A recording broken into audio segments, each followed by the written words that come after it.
So yeah, it's been a ridiculous summer, and I'm wondering, is there anything you're aware of or that you see that might, because in the rules we have, they say, well, until October 15th, or if we get rain.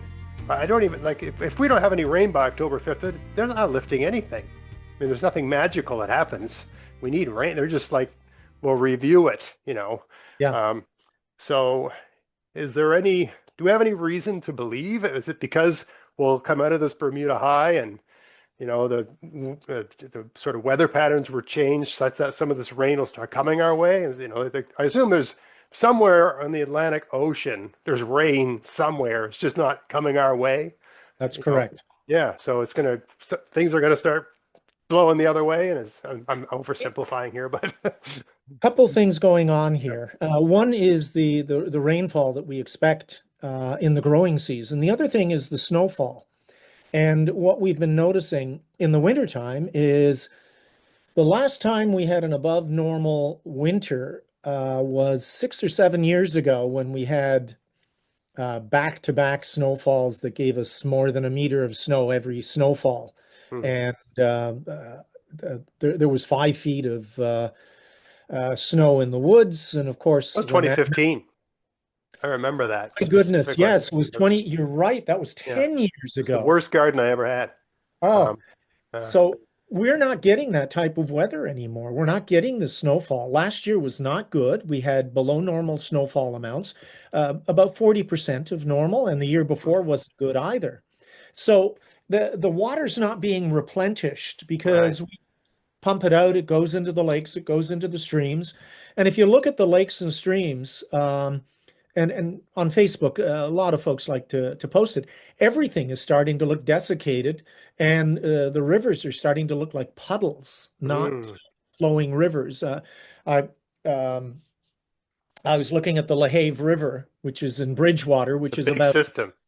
yes, which is just south of about an hour south of Halifax, and there are parts of it that aren't flowing at all. It's just puddles of water. They look like rocks with little puddles in between the rocks, Oh, and almost it's like a moraine, or those, yeah, yeah, yeah. yeah. So there's water underneath it probably somewhere. Uh, Yeah, yeah. so the patterns are setting up in a deleterious way for the consistency that we used to like to think about as being always there. The stability of the climate is shifting, and these tipping points and shifting patterns are almost unpredictable. We don't know how they interlace because we've never done the studies on them, because it hasn't been necessary, and we haven't seen a linkage between them. Um, and now we're starting to understand how this works. We talk about condensation nuclei to give us rainfall and that kind of thing, like, the particles in the atmosphere around which the water droplet can form, which give us Yes. rain. Well, you'd think the Sahara Desert blowing the sand into the middle of the Atlantic would actually increase the rainfall, but it doesn't. In Uh, this particular case, it damps down the development of the hurricane, which picks up the superheated water. And as we were looking at the graphical representation at the beginning of this talk, you see how hot it is there. So your predisposition is to think, oh my goodness, there's going to be a ton of storms, a ton of hurricanes. And so far, that hasn't materialized. Now, that's not to say that it can't, that we couldn't have a torrid latter half. I mean, we're approaching the very apex of hurricane formation in traditional years. So this is when we should be getting them. But I'm looking at the National Weather Service hurricane information, and they're showing nothing for the next week, which is that's, at this time of year really surprising. I mean, in the vernacular, not experts like you, but people like me, our understanding of what causes hurricanes is when there's a lot of heat and a lot of energy, right? You get this Yep. accumulation of energy in a massive system like the North Atlantic, and somehow through science, it becomes a hurricane. So the images you showed us, that's energy, a ridiculous amount of energy. Um, Correct. so do you think we don't have any hurricanes predicted because as you alluded to before, our models for predicting these things are not like, is it possible to have this much heat in a system like that and it not make hurricanes? Well, where does the heat go?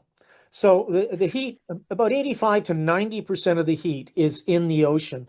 And with that circulation of water, what's happening is it's going both to the Arctic and the Antarctic, and that heat is being absorbed by the ice and it's melting. Yeah, yeah. And so you go, okay, so there's going to be hotter temperatures in the Arctic and Antarctic because it's melting. But then you have to consider the fact that what is happening is the albedo may be changing and it's absorbing more heat yet again because it's not white and bright and reflecting all the energy off into space.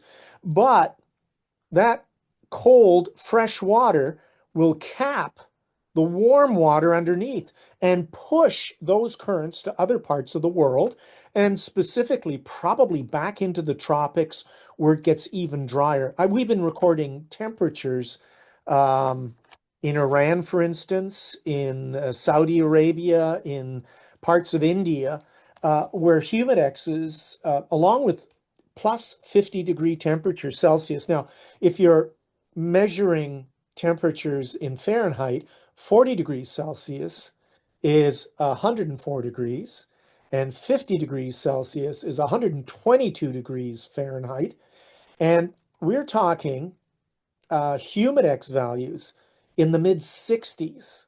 So you're going to 140 to about 150 degrees equivalent. And for a person to go outside in that is it's the equivalent of walking into a sauna, and you could live about 20 minutes to an hour before it would cook you without those types of temperatures. So where the heat pops up is no longer as predictable as it was before. So the heat is definitely there. You're absolutely correct. But you've got all these secondary effects which come Hmm. in, and it's sort of like playing whack-a-mole. You, you put your hand down or your mallet down on the one mole, and it pops up someplace else, and you go, oh, gee, we didn't consider that. And we've got to put that into the modeling. And we're getting good at it and we're getting better at it. We know the long-term effects, but specifically when it comes to weather, which is kind of an hourly, daily kind of measurement of what's going on in the environment that we live in, it's becoming less predictable because of that. So I guess the question is, do we have anything positive? So like, going into September, October, is there anything you're aware of that's gonna change things and get some rain coming down and, you know, Well, we're hoping with the shorter days comes less energy influx, yeah. and that causes the ridge of high pressure, the Bermuda High, to move off. Hmm. So it established itself early in June, July, and pushed out most of the weather systems that would have given us some rain.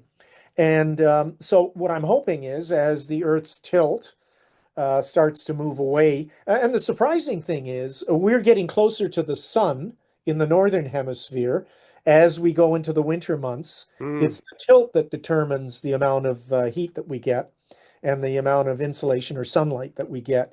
So as that happens, I'm hoping that that ridge of high pressure breaks down. And actually, I'm just going to show you the circulation Sure. of the ridge of high pressure right now. I'm just going to fix something here, and there we go. Now, this is the ocean wind pattern. So Wow. it's completely different. You can see the cold front here that has gone south of Nova Scotia. That's why we're in cooler air. And this is the flow that we were getting. Look at that line. That's the Gulf Stream, that blue line. Uh, No, that's actually a cold front. This is not, this is air now. We're not looking at the okay. ocean. Okay. Okay. Okay. So Sorry. this is the airflow, Yeah. and this is what was called the Bermuda High. A couple of days ago, here's Bermuda.